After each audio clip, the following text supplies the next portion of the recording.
ఇది నా ఆట.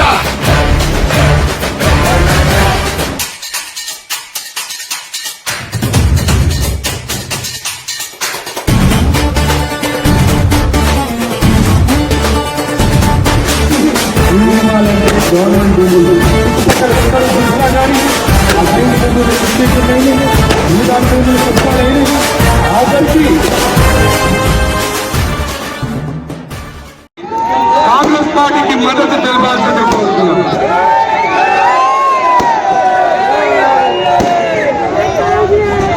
లక్ష్మారెడ్డి కనిపిస్తుందా? ఎందుకు పదవి పోయింది, కబ్జాలు చేయలేకపోతుండు, భూములు కబ్జాలు చేయలేకపోతుండు, బంధువు అనుకోలేకపోతుండు. కాబట్టి చర్చలకు వస్తున్నాడు. మళ్ళా టీఆర్ఎస్ వాళ్ళు మద్దతు ఎవరికి తెలుపుతున్నారు? బీజేపీకా? సిగ్గుండాలి. 3 సార్లు ఎమ్మెల్యే అయిందో, మినిస్టర్ అయిందో, టీఆర్ఎస్ పార్టీ అన్నం పెట్టింది, దానికి సున్నం పెట్టి బీజేపీకి ఓటు ఏమంటాడు? ఎక్కడన్నా నువ్వు రా, తెలుసుకున్నాను. ఈసారి మా మెజారిటీ 50,000 మెజారిటీ. ఎందుకు కావాలి 50,000 మెజారిటీ? కావాలి మనకి. సీఎం దగ్గరికి వెళ్తాను, నాకు చర్చలకి 1000 కోట్ల నిధులు కావాలని అడిగేదానికి నాకు 50,000 మెజారిటీ కావాలి. వద్దా 1000 కోట్లు? పోయిన ఎమ్మెల్యే లాగా నా జేబులో కాదు. అభివృద్ధి కోసం రోడ్లు కావాలి, డ్రైనేజ్ కావాలి, మరి ఇల్లు కావాలి. మీకోసం నేను అడుగుతున్నాను, మీకోసము, మన కోసము మెజారిటీ కావాలి. 8వ తారీఖు కానీ 9వ తారీఖు కానీ డేట్ డిసైడ్ చేస్తాము. నా బాసు కోమటిరెడ్డి వెంకటరెడ్డి వస్తున్నారు. రోడ్లు 160 కోట్ల రోడ్లకి నిధులు మనకి కేటాయించినాడు. చర్చలకి బైపాస్ ఖచ్చితంగా వస్తుంది. చర్చల డెవలప్ అవుతుంది. మన పాత ఎమ్మెల్యే ఢిల్లీకి ఎందుకు పోయిందో? సారా అమ్ముకున్న కవితని విడుదల కోసం పోయింది, కానీ ఎప్పుడు కానీ చర్చల అభివృద్ధి కోసము ఆయన ఎప్పుడు పోలేదు. ఈ రోజేమో బీజేపీతో దోస్తాన్ని వచ్చింది.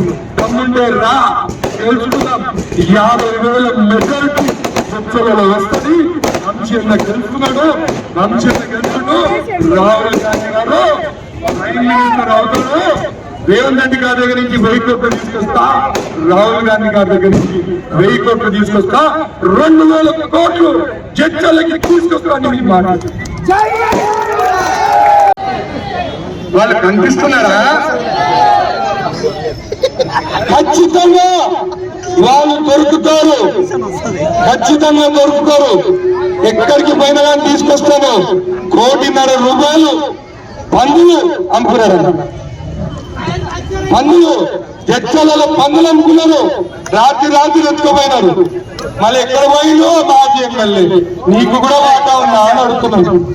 నీకు కూడా వాటా ఉందా? నీ మనుషులు రాత్రి పందులు పెట్టుకొని, ఇంకోటి మీకు తెలుసా, ముందు సైరన్ వేసుకొని పందులు పోయినాయంట. ముందు సైరన్ తోని పందులు బయటికి పోయినాయి. ఖచ్చితంగా బయటికి వస్తాయి. చాలా మంది దాని వెనకాల ఉన్నారు. అదే కాకుండా 4 నెలల్లో చర్చల ప్రశాంతంగా ఉందా? భూ కబ్జాలు చేస్తున్నారా? రౌడీలు కనిపిస్తున్నారా? అందరూ బయటికి వస్తారు. 4వ తారీఖు డెడ్ లైన్ పెట్టినాను. 10% భూములు కూడా కబ్జాలు చేస్తున్నారు. రికార్డులు లేవు. అందరి పైన ఖచ్చితంగా దర్యాప్తు జరుపుతాము, వాళ్ళని పట్టిస్తాము. పార్కులు లేకుండా కూడా కబ్జాలు చేస్తాము. ఇక్కడ పైన చూస్తే రికార్డులు లేవు. మున్సిపల్ ఆఫీసర్ రికార్డులు లేవు, ఎంఆర్ ఆఫీసర్ రికార్డులు లేవు. పొల్లపల్లిలో చూస్తే భూములు కూడా కబ్జాలు చేసి నిజాయితీగా అన్ని బయటికి తీస్తున్నాను. కానీ కొంతమంది అధికారులు ఫైలు బయటికి తీయకుండా వాళ్ళ పక్షాన్నే ఉన్నారు. 4వ తారీఖు తర్వాత అన్ని బయటికి వస్తాయి. ఇవన్నీ ఎవరి కోసం?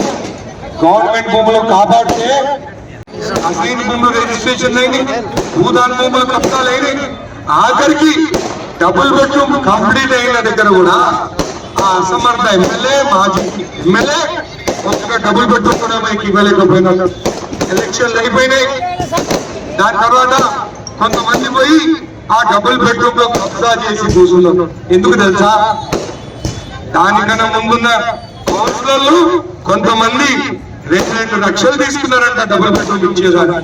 నేను ఇప్పుడు చెప్తున్నాను, నిజంగా ఇల్లు లేని వాళ్ళకి నిజంగా వాళ్ళకే డబుల్ బెడ్రూమ్ ఇల్లు కేటాయిస్తానని చెప్పి కూడా మీకు తెలియజేస్తున్నాను. ఇదే కాకుండా రేవంత్ రెడ్డి గారు 3,500 ఇల్లు కేటాయించినారు. 5 లక్షల రూపాయలు మళ్ళీ దళితులకి గిరిజనులకి 6 లక్షల రూపాయలు ఖచ్చితంగా కమిటీలు వేసి నిజంగా ఇల్లు లేని వాళ్ళకు కూడా ఇల్లు కేటాయిస్తారని చెప్పి కూడా మీకు తెలియజేస్తున్నాను. మళ్ళీ మీరు ఒకసారి ఆలోచించండి, 2,500 రూపాయలకి గ్యాస్ సిలిండర్ కావాలంటమ్మా బీజేపీ ఓటు, 500 రూపాయలకి గ్యాస్ సిలిండర్ కావాలంటే ఎవరికి ఓటు వేయాలి? 500 రూపాయలకి సిలిండర్ కావాలంటే ఎవరికి ఓటు వేయాలి? అవినీతి పరుల గురించి మాట్లాడి గొంతు కూడా పోయింది గొంతు. ఆపరేషన్ చేసుకోవాలంట, వంశాన్ని గెలిపించిన దాంట్లో ఆపరేషన్ చేసుకోవాలి. సరేనా? వంశాన్ని కోసం తిరుగుతున్నా, నిన్న వీధుల పోటీ తిరిగినాను, డ్రైనేజ్ క్లీన్ లేదు, చెత్త ఉన్నది. అధికారులకు చెప్పినాను, చర్చలలో చెత్త ఉండదు, డ్రైనేజ్ క్లీన్ చేయమని. ఇదే కాకుండా 10 సంవత్సరాల నుంచి టీఆర్ఎస్ వాళ్ళు ఏమైనా నిధులు తెచ్చినారా? రూపాయి చేయలేదు. 23 కోట్ల రూపాయల నిధులు చర్చలకి తీసుకొస్తున్నాను, దాంట్లో 15 కోట్ల రూపాయలు డ్రైనేజ్ కి కేటాయించడానికి చెప్పి కూడా మీకు తెలియజేస్తూ, ఈ ఎలక్షన్ కూడా అయిపోయిన తర్వాత ఆ నిధులతోని మీకు నీళ్లు బాధపడంగానే నీళ్ళని ఇళ్లకు వస్తున్నాయి, డ్రైనేజ్ అండర్ గ్రౌండ్ చేయిస్తానని చెప్పి కూడా మీకు మాటిస్తున్నాను. మళ్ళీ కాపాడాల్సిన వాడు దేశద్రోహులుగా మాట్లాడుతున్నాడు. రేవంత్ రెడ్డి గారికి నోటీస్ చేయాల్సింది. ఏమాత్రం సిగ్గు సొరవున్నా మోడీని, అమిత్ షాని వాడిని నోటీస్ ఇవ్వాలా? వాడి దేశద్రోహులుగా అరసేమని పెరుగుకుంటా ఉన్నాడు. ఇది రాజ్యాంగం మాట్లాడుతున్నాడు. రాజ్యాంగం శక్తి మనకి అలాంటి వాళ్ళు ఆడేవాళ్ళు పోతుంటే ఇక జనసంఖ్య ఉంటుంది. అందువల్ల ఇప్పుడు ఒక మాట చెప్తున్నా, ఒక దెబ్బకు 2 పిట్టలు, ఒక దెబ్బకు 2 పిట్టలు. ఒక ఓటుకి బీజేపీ టీఆర్ఎస్ ఓడిపోవాలి. మీరు వంశీకరణ ఓటేస్తే ఆ 2 పడిపోతాయి. ఒకే చెప్పు 2 పిట్టలు పడిపోవాలా? ఆ పద్ధతిలో వంశీని గెలిపించండి. ఈ గెలిపించడానికి భారత కమ్యూనిస్ట్ తరఫున మేమంతా కూడా సాయశక్తులు కృషి చేసి మా మిత్రులు గెలిపించడానికి ప్రయత్నిస్తామని హామీ తీసుకుంటా ఉన్నాం. అది ఆలోచిస్తే రేవంత్ రెడ్డిని అరెస్ట్ చేస్తే మోడీ బస్పాసనగా మాడిపోతారు తప్ప అది విజయం చెప్పే శక్తి లేదు. అదే కాకుండా ఇక్కడ టీఆర్ఎస్ వాళ్ళు కూడా ఏమంటున్నారు, కేంద్రంలో ఐక్య సంఘటన రాబోతుంది, హాల్ పార్లమెంట్ వస్తుంది, మా పార్లమెంట్ మంచి పని ఉన్నాడు. ఉట్టికి అక్కలేని వాడు స్వర్గాన్ని చెప్తున్నాడా? మంచికి తోవలేని సీట్ రాస్తాడా? బయట కట్టలేని తిరగలేని వాడు కేంద్రం వస్తాడా? కేంద్రంలో బీజేపీ అయిపోయిందని పని. మోడీ గారికి పోయింది. ఇప్పుడు మోడీ గారికి చెప్పడానికి భయపడతాడు. ఎందుకంటే మీకోసం పనిచేస్తాను అని తెలియజేస్తూ, ఇప్పుడు మన దగ్గరికి ముఖ్య అతిథిగా వచ్చిన నారాయణ గారిని మాట్లాడుతున్నాను. జై కాంగ్రెస్! ఇప్పుడే గెలిపించండి, గెలిపిస్తా ఉన్నాను. వంశీకరణ మాకు చిన్నటి మిత్రుడు, బాగా చదువుకున్నవాడు, వైద్య వృత్తిలో ఉన్నవాడు, ప్రజాసేవకులు వచ్చాడు. నిస్వార్థంగా పనిచేసిన వంశాన్ని గెలిపించమని చెప్పి మేము కోరుతా ఉన్నాం. ఇక్కడ ఎవరు పోటీ చేస్తున్నారు? బీజేపీ తరఫున అరుణమ్మ పోటీ చేస్తా ఉన్నాం. ఏమో అరుణమ్మ, నువ్వు ఇక్కడ ఉన్నా కానీ ఒక మాట చెప్తున్నా, మీ మోడీ ఏం చెప్తున్నాడు? మీ మోడీ చెప్పేది పశుత్వాల గురించి చెప్తా ఉన్నాడు, మంగళసూత్రాల గురించి మాట్లాడుతూ ఉన్నాడు. మేము వినాలా? ఆయన మంగళసూత్రం కట్టాడు కావుకి, కానీ ఎక్కడుంది? మోడీ భార్య ఎక్కడో ఉంది పాపం. ఆయన మంగళసూత్రాల గురించి మాట్లాడే హక్కు ఉందా?